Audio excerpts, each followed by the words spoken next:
like that bass line on the song there. Okay, welcome back, everyone. We're with Anthony McFarland Gonzalez, ex-Special Forces operative. And were you in Iraq or only Afghanistan? Both. You were in both, weren't you? Anywhere else? Yeah, well, I mean, after as a contractor, I was in a lot of other places, but in the military, just Iraq and Afghanistan. Yeah. Yeah. If you were Australian, you would have been in Timor. All the Australians I know have been there. Yeah. If they were and military. Kiwis and Australians. Yeah. Yeah. Kiwis too. Yeah. New Zealanders. So we have a big event. Apart from I was going to say Soviet Union, the Russians, the Russians being in charge of the UN Security Council. Now, we have a big event in Warsaw this week, which is happening tomorrow. President Zelenskiy is coming. He's been invited by President Duda of Poland, Andrzej Duda, to have some talks in Warsaw. I wonder what they'll be talking about.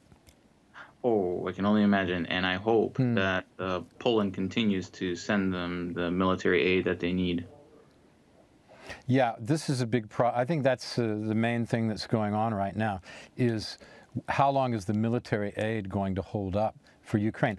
If they start the offensive in May, when the ground is basically almost solid again. Yeah, I mean, it's pretty dry, so you can actually get some movement. If they start that offensive, it's going to require a lot of support, a lot of munitions particularly, right? They're going to need a lot of shells, a lot of bullets. Gosh. But that's the only thing that they need. Well, if they're going to launch an offensive like that and they're going to try and remove the idiots from their country, they need air support and they need the planes. And people are just stalling on Poland and Slovakia, or is it Czechoslovakia, one of the two, that have given them MiG-29s, but the others that are stalling because, and I'm pissed off the United States for this, because they should be giving them F-16s because they trained with California National Guard and they know these types of airframes. They know how to operate them. And it's just, if you're operating a MiG-29, look at the Polish pilots. It's the same thing. They transition within weeks. And the MiG, and the MiG F-16s are much better than the MiG-29s because they're a multi-role fighter. MiG-29 can be converted into a multi-role fighter, but yeah, just stop bickering, stop being idiots, give them the things that they need so we can end this war without any more conflict or more bloodshed, except for on the Russian side, so we can just push those idiots out of the country and then make them sign an agreement and an accord that would cripple and get this idiot out of the office. You mean Putin? Yeah. Put in. You want put in, put out? I want put in a coffin, more likely. But a coffin? Yeah. Put in a coffin? Well, we'll see. Eventually, this this eventually awaits us all. But let's hope it's sooner for him. And we can tamp down the dirt, at least figuratively. So I suppose, yeah, they're going to be talking about security. Zelenskiy and Duda, the presidents of Poland and of Ukraine and Poland. It's interesting how close Poland and Ukraine are becoming because of this war. I mean, nothing could have made them any closer than this conflict, right? Yeah. And it's almost as if the lines have been blurred. There's been so much migration from Ukraine into Poland, and a lot of those people will stay. Then what about the migration that will occur when there's eventually a cessation to hostilities of Polish people to Ukraine? And that's going to create this sort of large Ukrainian-Polish bloc, isn't it? Doc, it looks like. It's almost reminiscent of the old Polish Empire, where Ukraine was under the Polish Empire and people just freely walked between countries without any issues, and they're just segments. And really, when we were talking about this, The Polish-Lithuanian Commonwealth you're thinking of. Yeah. yes, exactly. Mm. And that extended all the way towards the Kherson-Bakhmut region. From the basically, Baltic to the Black Sea, yeah, basically. Yeah. To Kherson, Odessa. Yeah. Yep. And I mean, Crimea was in Tatar hands, wasn't it? Yeah, it was in Tatar It was hands. a Khanate, they called it. They had a Khan, right? Yep. It wasn't Russian, as they insist, until Catherine the Great, which is a point worth making. I mean, a lot of the stuff that Putin just makes it up because he just assumes that people in the West don't know anything. And generally, they, you know, ordinary folks don't really know. I mean, you'd have to be interested and pick up a book.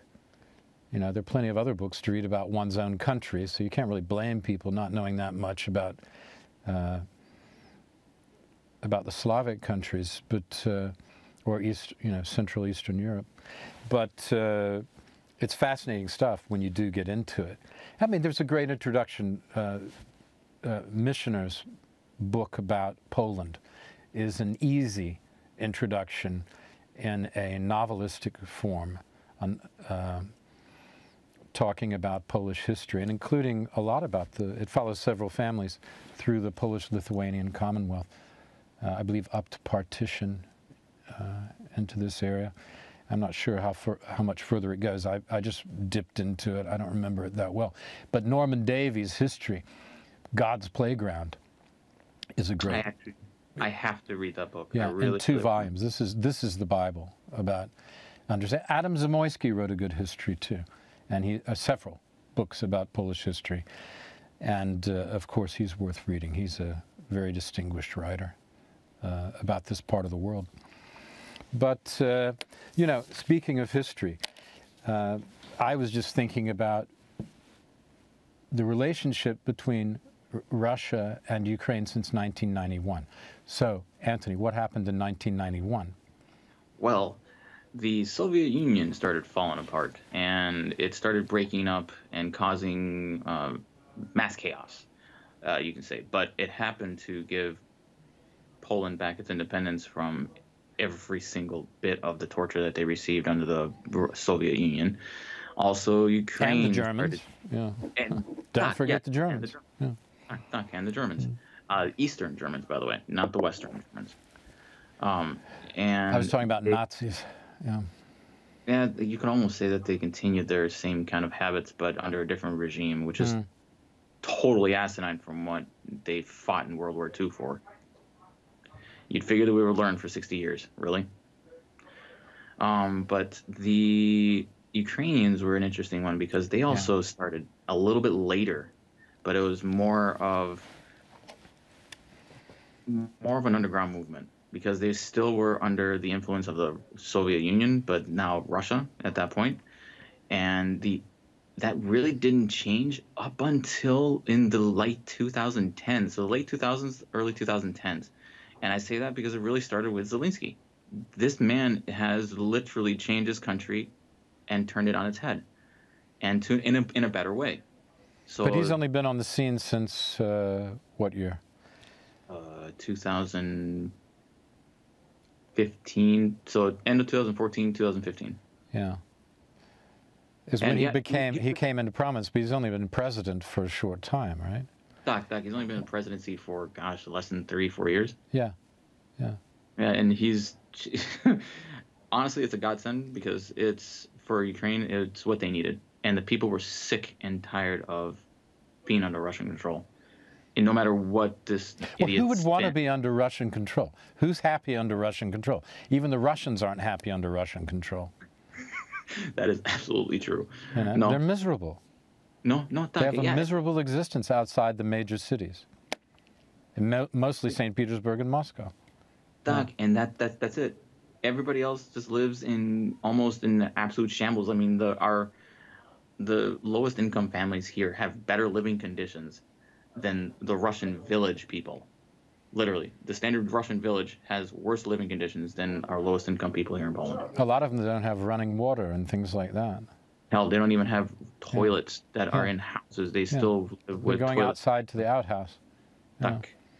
I mean, it's extraordinary. And you hear people, there are various voices in the West, these sort of isolationist voices, and also pro-Russia, actually pro-Russia voices, who just, you know, it doesn't matter how the Russian people are treated. It's a great country. Their leaders are, you know, just pragmatic. I mean, what are these people talking about? They're and full of... why would anyone say that for free? You can understand if they're spies and they're getting paid, but why would anyone say nonsense like that for free? Well, in fear of their life, because over there they'll probably get killed. If they actually know they will. Well, if they're in Russia, yes, but what if they're not in Russia? What if they're in the United States and they're saying these things, and you're an academic or an ex-military man? Yeah, don't get me started on that colonel. Please. Colonel McGregor? Yes. Yeah, he's one of the leading voices, isn't he? What do you think of this guy? I mean, look, I respect the rank, but not the person. He's a fucking buffoon. How dare you say that about our allies, that they're going to lose when they're fighting for their very existence? He needs to be shut down and silenced, not killed, but silenced, taken off the airs. He does not need to be put on anything of that nature. And he put on the uniform. Disgusting. I am so ashamed to have ever served in a military with him. He needs to be silenced. Period.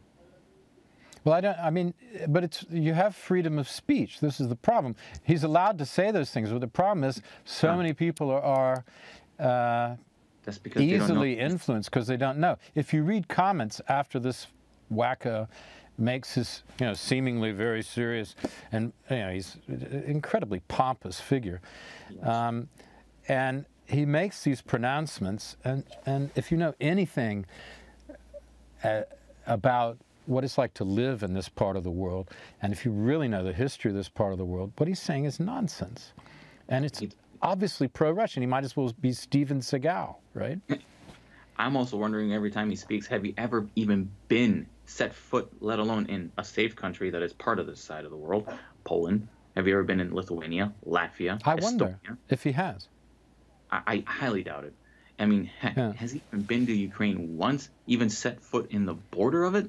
Really? Come on, stop talking if you don't know what the hell. If you've never even been in actions like that, or anywhere in the places. And there are other people. There's some academics who are also making this apologist.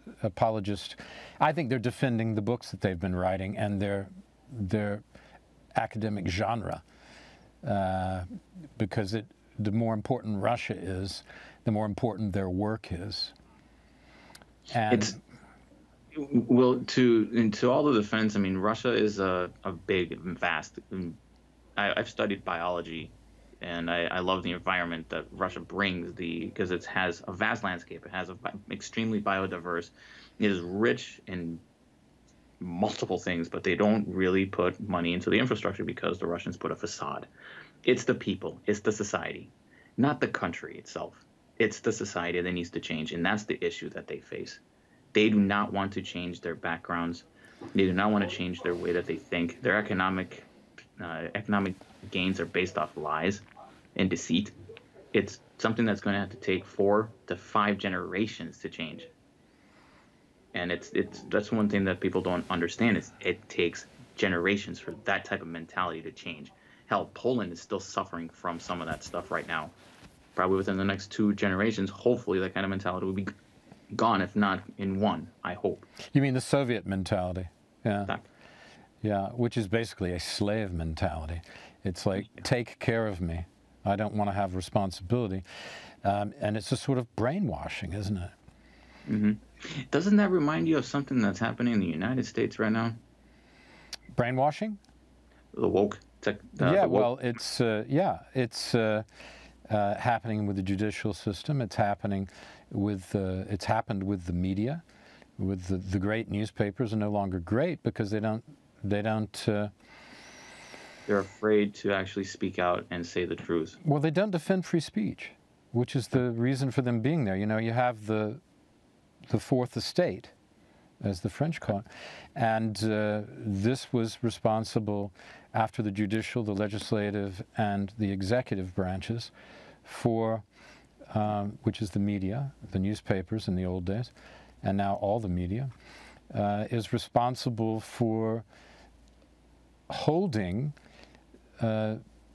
the powers that be, the institutional powers, accountable. And the permanent bureaucracy is a big problem now. Yeah. Because they defend themselves rather than, they don't know who they're working for. They think the public's working for them to pay their salaries rather than they working for the public. And this is a kind of psychosis that happens. And people serve time. Not everyone, but it becomes too easy to serve time in that sinecure, in that position, protected position, and just to think about your pension and early retirement, right? Yeah. No, seriously, and I'm chuckling because I'm thinking of the career politicians that are there, and the thing that they're doing is they're leading that path down a dangerous road because it's already had many countries already fail, and we are seeing some of the effects of the people getting sick of it in Russian-controlled countries that had those types of people put in power because they had somebody, a good old boy system that has been there for 30, 40, 60 years because they want control. It's not happening, man. You work for the people. The people are your country. People are the country. That's what a lot of these places have forgotten that have fallen. And I hope that we don't have, we've been setting a dangerous precedence in the United States, and it's known, it's seen here in the world, and that's why it has a huge impact on how we're providing our allies equipment, how fast we're getting to it, because we should have been providing them the F-16s. Well, it's affecting, you're right, it's affecting our policy towards defending freedom, liberty, trade lanes, international commerce. All of those things are dependent on this war coming out with the Russians being put back into their own country, or as close as possible. Yep. And not, well, I don't know how you stop them doing this, the Russians doing this again, if you don't get them out of Ukraine. We need to slap them so hard that they will think 3-4 times before they even think about doing it again. And it also sends a message to the other countries, Iran, North Korea, and China particularly, that, you know, it seems to me that it's a matter of concentration, and that people have become too concentrated on comfort and on, rather than on stimulating thought and community, and how to keep that together, and what's good for the children, which is education and knowing about the world. We're entering a whole new stage of human development with AI, artificial intelligence, with the breakthroughs which are coming very quickly on disease and on longevity of the human species. We have much bigger things, fish to fry, and problems to solve than throwing sticks and stones at each other like a bunch of cavemen. Exactly. And you remember we were talking about this just a couple of weeks ago, that man has really not changed over thousands of years, ever since we've discovered farming and discovered fire. Since Sumeria. Anyway, farming is Sumeria. And then we've fought against each other. We've never really learned about it because we've always wanted to be the overpower over another person. It's stupid. We don't think about the general push for the greater man, the greater good of humanity. We're always thinking about individualization, and that's what leads to major conflicts. Well, the more you educate people, or the more you teach them trades, if they're not good at learning intellectually, teach them trades, the more effectively people can take charge of their own lives. And this seems to be the key for the future. I mean,